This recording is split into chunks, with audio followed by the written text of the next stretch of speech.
Football বিশ্বকাপের চলমান আসরে লিওনেল মেসির গোল সংখ্যা হয়ে গেল 7টি। গ্রুপ পর্বে আর্জেন্টাইন মহাতারকা গোল করেছিলেন 6টা গোল।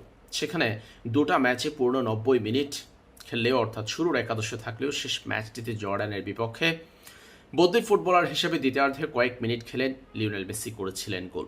সব মিলিয়ে গ্রুপ পর্বে 6 গোল, এবার নকআউট পর্বে শেষ 32-এ কেপ ভার্দের বিপক্ষে চমৎকার এক গোল করার মধ্য দিয়ে মেসি তার গোলের সংখ্যাটাকে নিয়ে গেলেন 4 ম্যাচে 7টিতে। আজকে কেপ ভার্দের বিপক্ষে একটা গোল করেছেন মেসি, আর এই গোলেই একাধিক রেকর্ড নিজের নামে যুক্ত করেছেন তিনি। লিওনেল মেসি 1966 সালের পর প্রথম ফুটবলার যিনি বিশ্বকাপের টানা 5 নকআউট ম্যাচে গোল করেছেন। 60 বছর আগের এই রেকর্ডটি ভেঙে দিয়েছেন মেসি। লিওনেল মেসি একমাত্র এবং প্রথম ফুটবলার যিনি বিশ্বকাপে 14টি ভিন্ন দেশের বিপক্ষে গোল করার কীর্তি করেছেন। লিওনেল মেসি ভেঙেছেন ফুটবল সম্রাট পেলের রেকর্ড এবং সময়ের অন্যতম সেরা কিলিয়ান এমবাপ্পের রেকর্ড। বিশ্বকাপের নকআউট পর্বে গোল এবং অ্যাসিস্টে এমবাপ্পে ও পেলেকে ছাড়িয়ে গেছেন মেসি। আজকে গোল করার মধ্য দিয়ে নকআউটে তার গোল সংখ্যা দাঁড়িয়েছে 5টি এবং অ্যাসিস্ট আছে 5টি।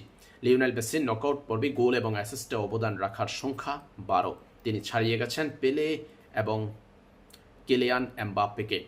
লিওনেল মেসি এ সময় করেছেন 8 গোল। লম্বা সময়ে তিনি ফুটবল বিশ্বকাপের 6 আসরে খেলে দারুণ এক কীর্তিতে নাম তুলেছেন লিওনেল মেসি।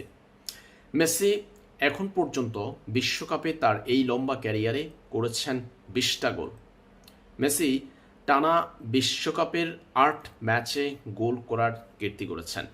আজকের এই ম্যাচটা ছিল 8ম ম্যাচ, টানা 8ম ম্যাচে গোল করার কীর্তি করেছেন লিওনেল মেসি।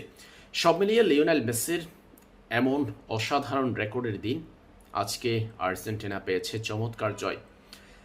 কেপ ভার্দের বিপক্ষে প্রতিরোধে পড়তে হয়েছিল লিওনেল স্কালোনির দলকে, তবে শেষ পর্যন্ত সেই প্রতিরোধ টপকে আর্জেন্টিনা পেয়েছে অসাধারণ একটা জয়।